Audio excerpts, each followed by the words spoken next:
Hello students, कैसे हो सभी। आशा करते हैं आप सभी ठीक होंगे। आपका अपने YouTube channel Vinod sir study points में स्वागत है। बच्चों, आज हम हिंदी साहित्य से संबंधित यानी कि विराम चिन्हों से संबंधित, पंक्चुएशन मार्क से संबंधित कुछ प्रश्न देखेंगे। बच्चों ध्यान से देखना। पहला प्रश्न है हमारा, हिंदी साहित्य में विराम चिन्हों की संख्या कितनी है एवं किसके अनुसार है। तो इनकी संख्या यानी हिंदी साहित्य में चिन्हों की संख्या है 20। नोट कर लेना बच्चों सभी, 20। और जो अनुसार है वो है श्री कामता प्रसाद गुरु के अनुसार। श्री कामता प्रसाद गुरु, श्री कामता प्रसाद गुरु ने हिंदी साहित्य में चिन्हों की संख्या 20 बताई है। नंबर 2 प्रश्न चलते हैं। हिंदी साहित्य में अधिकांश चिन्ह, अधिकांश का अर्थ ज्यादातर, कहां से लिए गए हैं। तो अधिकांश चिन्ह लिए गए हैं अंग्रेजी से। हिंदी साहित्य में ज्यादातर चिन्ह जो लिए गए हैं वो अंग्रेजी से लिए गए हैं, तो इसका उत्तर हो जाएगा अंग्रेजी। तीसरे नंबर क्वेश्चन की तरफ चलते हैं। हिंदी साहित्य का एकमात्र चिन्ह कौन सा है। हिंदी साहित्य में जो हिंदी का एकमात्र चिन्ह है उसका नाम है पूर्ण विराम यानी कि विराम। पूर्ण विराम और विराम एक ही बात होती है, दोनों का अर्थ एक ही होता है। अब क्या चलते हैं क्वेश्चन नंबर 4 की तरफ। सवाल नंबर 4, हिंदी साहित्य में सबसे ज्यादा किस चिन्ह का प्रयोग किया जाता है।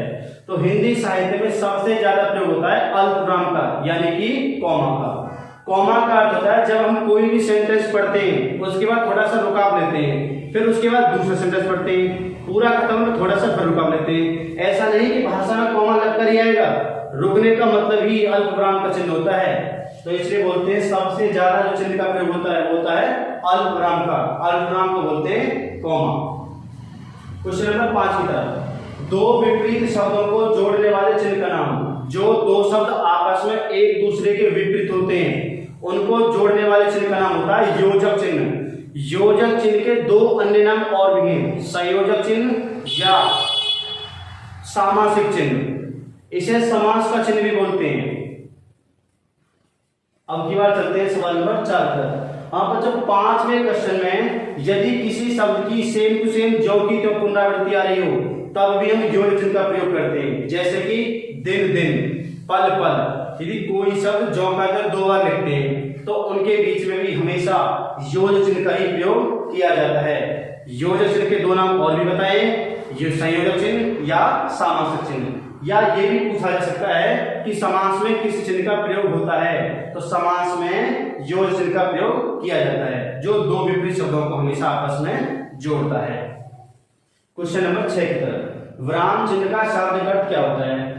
विराम चिन्ह का दूसरा होता है पूर्ण विराम या विराम, यानी विराम का शाब्दिक अर्थ होता है ठहरना यानी कि रुकना, थोड़ी देर के लिए स्टे करना। क्वेश्चन नंबर 7, उद्धरण चिन्ह कितने प्रकार के होते हैं। तो उद्धरण चिन्ह का दूसरा नाम होता है अवतरण चिन्ह। उद्धरण और अवतरण एक ही बात होती है। ये 2 प्रकार के होते हैं, एक हेरावतरण और दोहरावतरण, यानी कि इन्वर्टेड कॉमास के लिए बोलते हैं। और ये बनते इस प्रकार से, या तो बनेंगे इन्वर्टेड कॉमास एक एक, इसे बोलते हैं एक हेरावतरण, एक हेरा। एक होता है दोहरावतरण, दोहरावतरण बनेगा 2 के साथ में इस प्रकार से। तो उद्धरण चिन्ह के 2 प्रकार होते हैं, एक हेरावतरण और दोहरावतरण। एक हेरावतरण ऊपर वाला चिन्ह है, दोहरावतरण नीचे वाला चिन्ह है। अब हिंदी साहित्य में जो 20 चिन्ह हैं उनमें से मैंने सभी के नाम लिख दिए हैं। अब तुम्हारे सामने में बनाएंगे ये कौन से चिन्ह, ये जो चिन्ह की भाषा है इसके सामने कौन सा चिन्ह बनता है। पहले आते हैं पूर्ण विराम। तो पूर्ण विराम का दूसरा नाम होता है विराम यानी कि पाई, एक लाइन खींचे सीधी ऊपर से, इसे बोलते हैं पूर्ण विराम या विराम। फिर चलते हैं अल्प विराम। अल्प माने कम, यानी कि कोमा के लिए बोलते हैं अल्प विराम, केवल कोमा को बोलते हैं अल्प विराम। तीसरा है अर्धविराम। अर्धविराम में ऊपर बिंदी आती है और नीचे कोमा, ऊपर बिंदी और नीचे कोमा, इसको बोलते हैं अर्धविराम। चौथा नंबर पे आता है नंबर 4 पर उपविराम। उपविराम का दूसरा नाम होता है अपूर्ण विराम। अंग्रेजी में बोलते हैं इसको कॉलोन, यानी कि दो बिंदी सी लगा देते हैं इस प्रकार से। उपविराम और अपूर्ण विराम एक ही बात होती है। उसके बाद योजक चिन्ह। योजक चिन्ह के दो नाम और भी हैं, संयोजक चिन्ह और सामासिक चिन्ह, यानी अंग्रेजी में बोलते हैं हाइपन, हल्का सा छोटा सा। ये दो विपरीत शब्दों को जोड़ता है। दो शब्द यदि जो के त्यों तब भी इस चिन्ह का प्रयोग किया जाता है। अवतरण चिन्ह। तो अवतरण चिन्ह का दूसरा नाम होता है उद्धरण चिन्ह। उद्धरण और अवतरण एक ही बात होती है, और ये बोलते हैं इन्वर्टेड कॉमास के लिए। इकहरा उद्धरण और दोहरा उद्धरण, ये दो प्रकार के होते हैं। अवतरण और उद्धरण एक ही बात होती है, इकहरा उद्धरण और दोहरा उद्धरण। अब क्या चलते हैं प्रश्नवाचक यानी क्वेश्चन मार्क। इस प्रकार से बनता है, बना करके नीचे बिंदी जरूर लगानी है। हंस पद के भी दो नाम और भी हैं, हंस पद या त्रुटिबोधक या विस्मृति चिन्ह। विस्मृति चिन्ह तो ये बनता है उल्टा वी टाइप का, यानी उल्टी ए टाइप या भी बोल दिया जाएगा, उल्टा वी बोलो से। हंस पद या त्रुटिबोधक या विस्मृति चिन्ह। लाघव चिन्ह। लाघव चिन्ह का एक और भी नाम है संक्षेप चिन्ह। पीछे या तो बिंदी से लगाओ या एक जीरो। जैसे हम एग्जांपल लेते हैं, तुमने लिखा डॉक्टर, तो डॉक्टर पूरा ना लिख करके इस प्रकार से उसके पीछे जीरो से लगा देते हैं, इसे बोलते हैं लाघव चिन्ह या संक्षेप सूचक चिन्ह। या प्रश्न पलट लो, तो पूरा ना लिख करके प्रीप कर करके इस प्रकार से प्रश्न पलट लो या उल्टा करो। या और भी एग्जांपल देखते हैं, जब तुम इसी जैसे तुमने कहा बुलंदशहर, तो बुलंदशहर पूरा ना लिख करके इस प्रकार में पीछे बिंदी सी या जीरो से लगा देते हैं, उसे बोलते हैं लाघव चिन्ह। लाघव चिन्ह का दूसरा नाम भी होता है संक्षेप चिन्ह। अब चलते हैं लोक निर्देशन। तो लोक निर्देशन चिन्ह,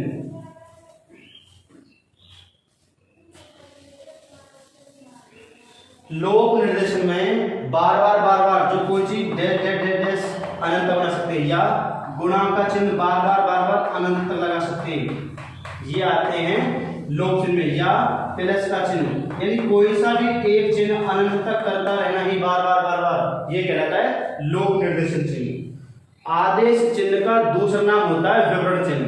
विवरण चिन्ह और आदेश चिन्ह एक ही बात होती है। दो बिंदी से लगा करके उसके सामने जो डैश मार देते हैं, इसे बोल देते हैं आदेश चिन्ह या विवरण चिन्ह। विस्मयादिबोधक का दो नाम और भी हैं, विस्मयादिबोधक चिन्ह या आश्चर्य सूचक चिन्ह या संबोधक चिन्ह। इन तीनों का एक ही अर्थ है।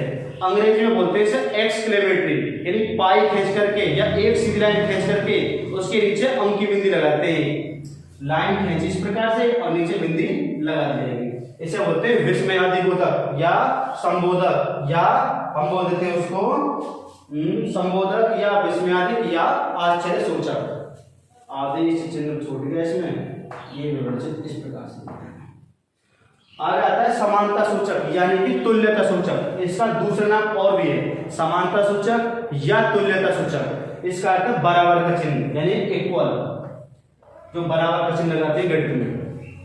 अब आते हैं बच्चे निर्देशक। निर्देशक चिन्ह का दूसरा नाम होता है रेखिका, यानी कि योजक चिन्ह से थोड़ा सा बड़ा होता है, थोड़ा सा लंबा होता है, इसे बोलते हैं रेखिका या निर्देशक चिन्ह।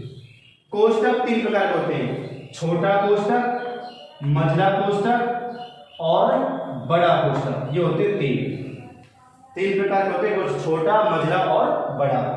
दीर्घ चिन्ह, इसका दूसरा नाम होता है गुरु चिन्ह। गुरु चिन्ह, दीर्घ चिन्ह या गुरु चिन्ह एक ही बात होती है।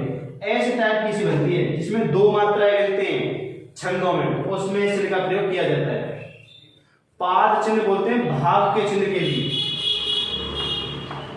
पाद चिन्ह होता है भाग का चिन्ह। पुनरुक्ति सूचक का अर्थ है कोई भी जो पंक्ति है जो की त्यों लिखना, यानी कि उसी की दोबारा से पुनरावृत्ति करना।